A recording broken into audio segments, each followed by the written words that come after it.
Being from or belonging to the generation that has lived all of her life, of all of my life, through the civil resistance time, through the war time, and being a part of this state and institutional building from the beginning after the end of the world, and joined to the police organization, which initially was the main drive for me as a young woman of Kosovo that has suffered a lot for decades in a row in our country, to join the organization that once we were afraid of, and every time that myself and my generation were seeing the uniform in the street, that were from the lenses of us, we were not only seeing there an uniform or individual which is there to help you, to support you, to protect you, but for us the image was there of the fear, of the imprisonment, of the beating and killing from the uniform image that we have from the Milosevic regime. And so my initial drive and the approach was to join the organization, to contribute on changing the mindset of organization that we once feared, to be able to change the mindset that is an institution, organization which is there to protect you, to serve you. So which has helped me to be able to be in the direct contact with the people, to listen to the people, to be out in the rural areas, to be out in the field, to not only to see the situation from the ground, but be able to experience the situation from the first hand, which has in a way enriched me when I took over the position as the President of Kosovo, to be able to have a better understanding for my process of the decision making, that sometimes us as a politicians, we have a tendency of seeing things only from the windows of our offices or the windows of our vehicles. But for me, the difference was that I was coming from the ground, and I was bringing that experience and the expertise into my process of the decision making, which really helped me during my term as the president to have a more of the proper judgment of the situation in the ground, and especially about the needs and requirement of my people.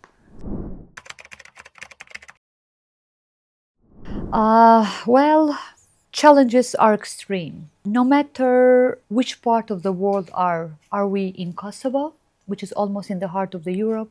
Are we here in Malaysia?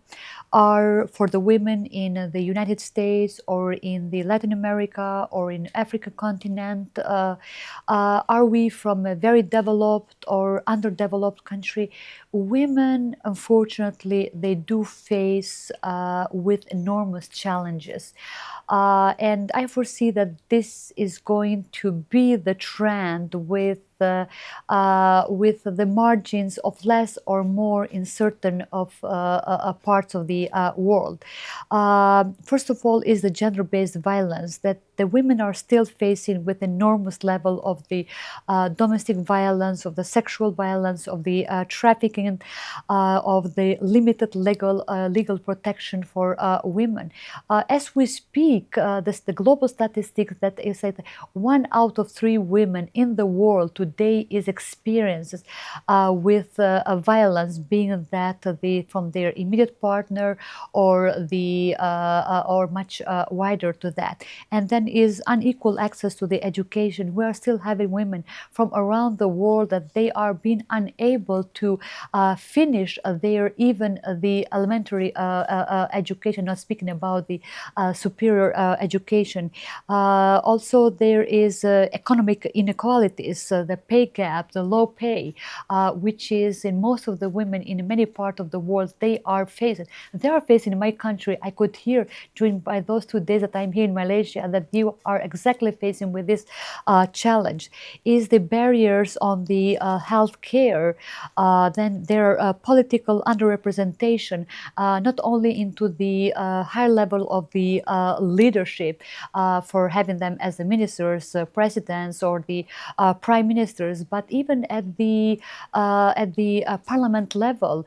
For example, my country has a quota of a women representation of 30%, and I can proudly say that Kosovo is one of the greatest example in the entire region of the southeastern part of the Europe that even with a quota, we have exceeded the quota that today we have over 40% of the women represented in the parliament. But that is not the case in the other parts of the in other countries around the world. Then it is unpaid domestic work because you have women that they have a full-time job. Yes, they're part of their profession, but they are doing other 10th of the jobs at the house, which that is kind of like not calculated and is not properly rewarded to many of the young girls and the women around the world. Then is work discrimination. That is also the digital inequality and the online harassment about the women, which is not the level of the same harassment towards the males when we speak about the this part. Then it's about and it's all the way down to the climate change, which is the access to the lack of the water or the clean water, food insecurity. So there is so much of the things and the barriers that actually are mainly affecting the women in our societies. Well, the aim of the establishing the Jahjaga Foundation has been for two sole purposes.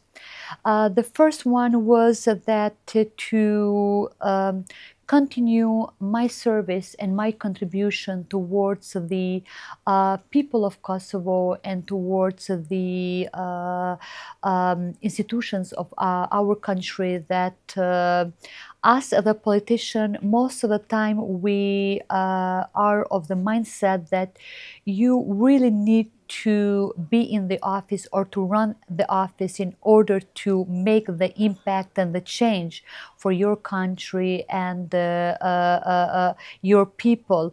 But it is the case, but not necessarily. So you can do the impact and you can do the changes even when you are not anymore in the position that you have held until that time. And so I was very firm when I ended my mandate that I will not be running for my second mandate, but I will continue to serve to my country and my people. And that's why I established a Jahjaga Foundation that has four main pillars. The first and second are women and youth, starting from the investment on the women and youth, starting from their education and economic empowerment and all the way down to the political participation. While the third and the fourth are more dealing with the negative phenomena, which is tackling the organized crime, corruption, violent extremism, and all the way down to the reconciliation, because we do know that we did had quite of the difficult past as Kosovo, but also as a region of the Western Balkans or the southeastern part of the Europe. And I want to continue contributing on building the bridges among the different community groups within Kosovo and the region. And the second reason was that many years ago, I used to belong to the younger generation. And we young people, we are always in a need and in demand of the platform to build on our experience and the expertise. And sometimes we are not properly offered this kind of the platforms.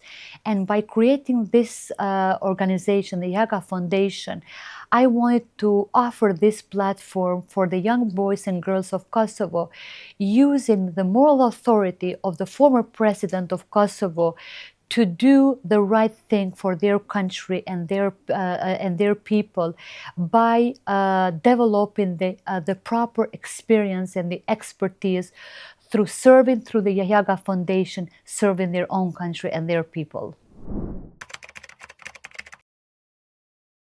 Well, first of all, I really have to congratulate the organizers of WE conference, which is my very first time to be a part of it.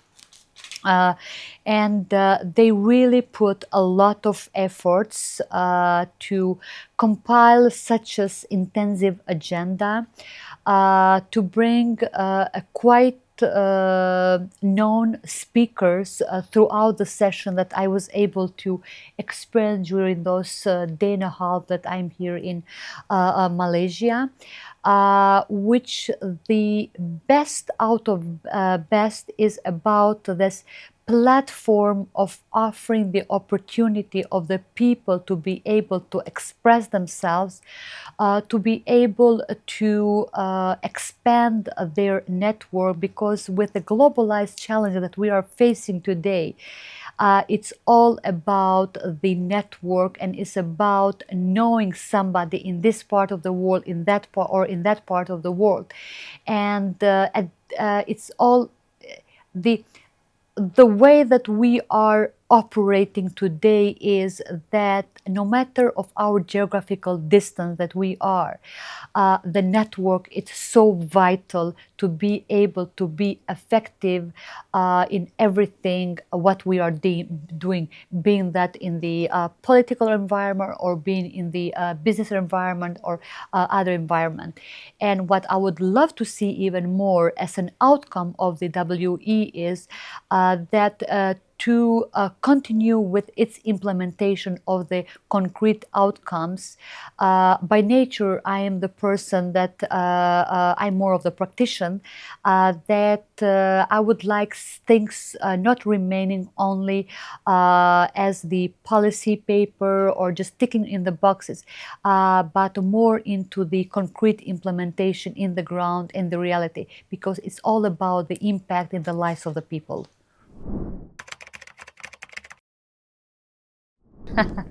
Wow.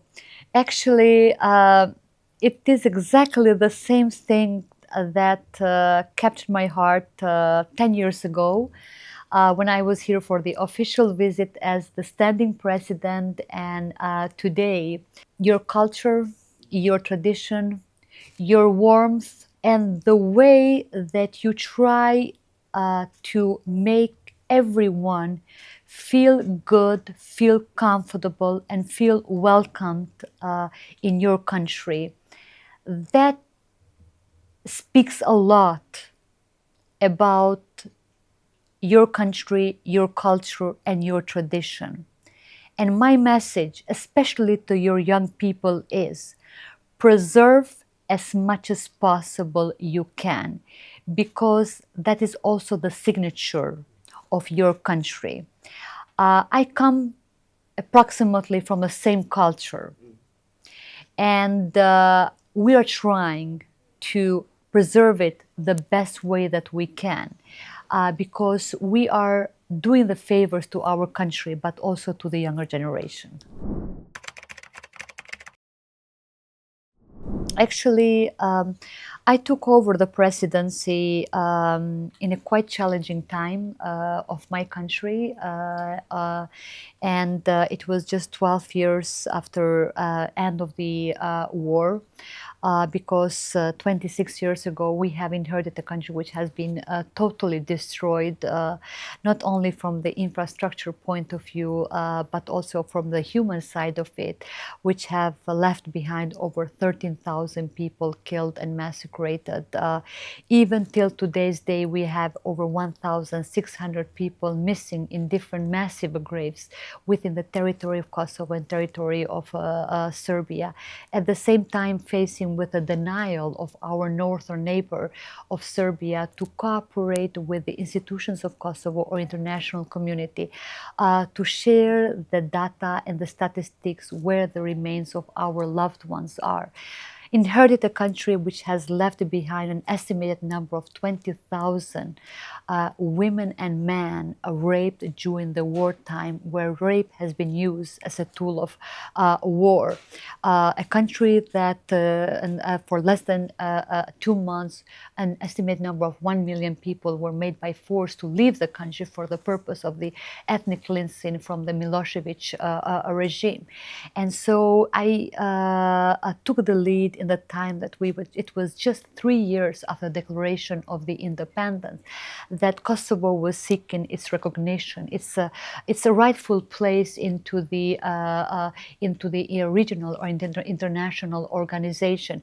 Our integration agenda towards EU integration, towards the Euro-Atlantic agenda.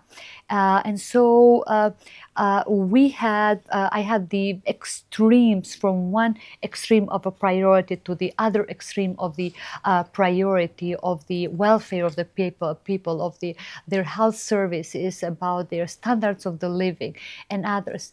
But one thing that, but actually there are three things that actually even today, that is almost 10 years that I hand over my mandate as the president, that I reflect back and I feel very proud that I have taken a very bold step on that. The first one was the taboo topic, which was considered for our country, which was the status of the women and men raped during the wartime.